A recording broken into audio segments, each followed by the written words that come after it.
नमस्कार दोस्तों। Railway group D वाले पढ़े कि छोड़ दें, क्योंकि कोर्ट कुछ और कह रहा है और इधर देखा जा रहा है कि आयोग जो है, आरआरबी जो है, इधर नोटिस पे नोटिस निकलते जा रहा है। अभी कुछ दिन पहले देखने को मिला कि एक और नोटिस आरआरबी के द्वारा आया, एग्जाम डेट फिक्स हो चुका है। तो सारी चीजों पर बात करेंगे। अभी हमारे साथ इसके झा सर हैं, स्वागत है सर। बहुत बहुत धन्यवाद। क्या करे ग्रुप डी वाले छात्र, करे तो क्या करें?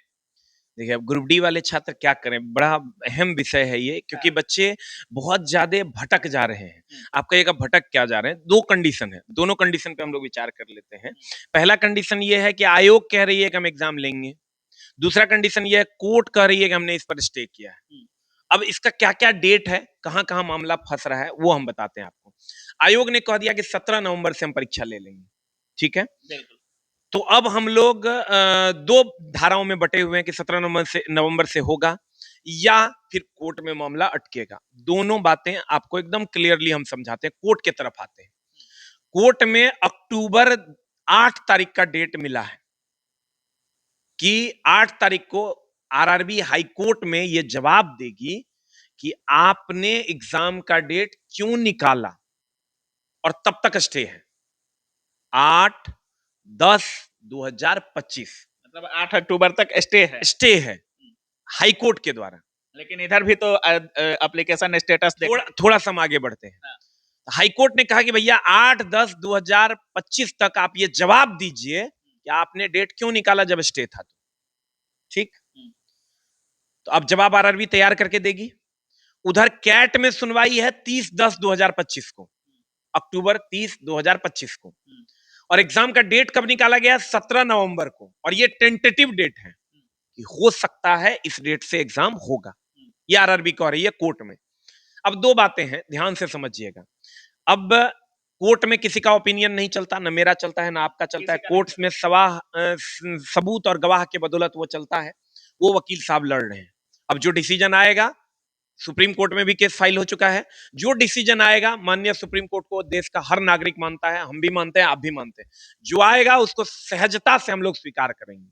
ठीक, कैट में 30 अक्टूबर को फाइनल डिसीजन आना है, जैसा कि लोग बता रहे हैं। अगर 30 तारीख को मान लीजिए आईटीआई के फेवर में आए, आईटीआई के अगेंस्ट में आए, कुछ भी आए, 17 नवंबर को एग्जाम है। नवंबर को मान लेते एक और हियरिंग हो जाती है, कैट में ही एक और हियरिंग लग जाती है, दो और हियरिंग लग जाती है। दोस्त मेरे, नवंबर में नहीं होगा तो दिसंबर में परीक्षा होगा ना, तब भी देखो आपके पास कितना टाइम है। अभी चल रहा है आपका सितंबर, खत्म हो गया, अक्टूबर नवंबर, एक महीना और डिले होता है तो दिसंबर, जनवरी में एग्जाम होता है तब भी आपके पास मात्र 3 महीना है। और आपको भी पता है ग्रुप डी का सिलेबस कितना बड़ा है। हमको ऐसा लगता है कि एक तरफ से ये चीजें, इन चीजों को चलने दीजिए, इसको साइड कीजिए और आप पढ़ाई में पुरजोर तरीके से लग जाइए, क्योंकि आपके बोलने से सुप्रीम कोर्ट में कुछ नहीं होना है और ना ही आरआरसी में कुछ होना है, रेलवे रिक्रूटमेंट सेल में भी कुछ नहीं होना है और ना ही सुप्रीम कोर्ट में कुछ होना है।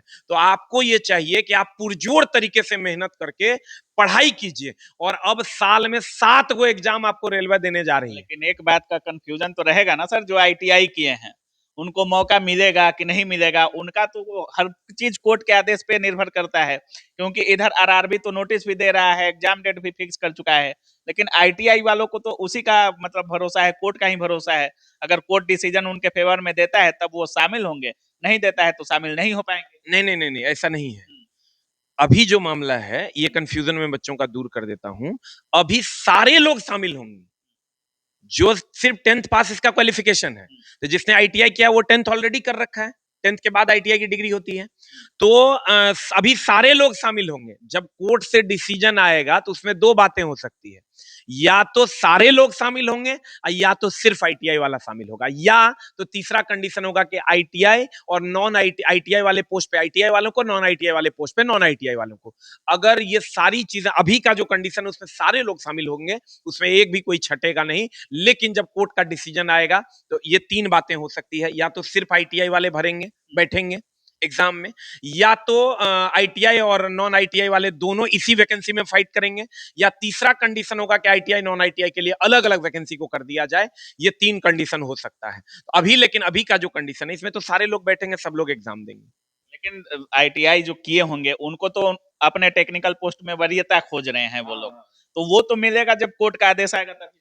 हाँ, बिना कोर्ट के आदेश आए हुए नहीं मिलेगा। और अब तो मामला कोर्ट में है और कोर्ट से बढ़ के हमको नहीं लगता है कुछ है, हम कुछ अच्छा बोलेंगे। सर, आपको नहीं लगना चाहिए कि जितना फोकस इस पे हो रहा है, थोड़ा बहुत वैकेंसी पर बढ़ाने पर ज्यादा और फोकस होता शिक्षकों की तरफ से, या वकील साहब भी अगर सीट शेयरिंग पे बात करते, थोड़ा सीट बढ़ा करके और उसके बाद हाफ हाफ भी किया जाता, तो छात्र हमको लगता है संतुष्ट होते। देखिए इसमें हुआ क्या, बच्चे दो भाग में बट गए, ITI non ITI. ITI non ITI. हाँ। अब कैसे बटे क्या हुआ उस सबको पता है।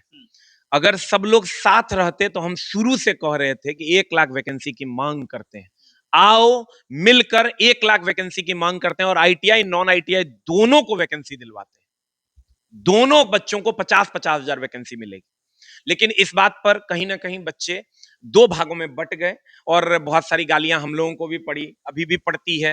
आईटीआई वालों को लगता है कि सर मेरे पक्ष में नहीं है, नॉन आईटीआई वालों को लगता है सर मेरे पक्ष में नहीं है। तो दोनों पक्ष जो है जिसको जब मन करता है आके गाली दे देता है, कुछ भी बोल देता है, जो नहीं बोलना चाहिए वो भी बोलता है, वो भी सुनते हैं। लेकिन दोस्त मेरे एक बात आप समझ लीजिए कि हम शिक्षक हैं और हमारा एक ही काम है और वो है बच्चों के लिए काम करना। हम हमेशा से ये चाहते थे कि ये आईटीआई नॉन आईटीआई का मामला अलग अलग हो जाए, आईटीआई वालों को वरीयता मिले, लेकिन इसमें वैकेंसी 1 लाख हो ताकि 50-50 हजार दोनों को मिले। हम हमेशा से पहले भी यही बोलते थे, आज भी यही बोलते हैं, कल भी यही बोलेंगे। और सीटें भी शायद लोग कहते हैं खाली है अभी। 100% सीट खाली है। लेकिन हुआ क्या, थोड़ा सा लोग बच्चे जो है बट गए, आईटीआई नॉन आईटीआई में बच्चे बट गए, जिसके कारण ये चीजें हुई और हम लोग पुरजोर तरीके से आवाज नहीं उठा पाए।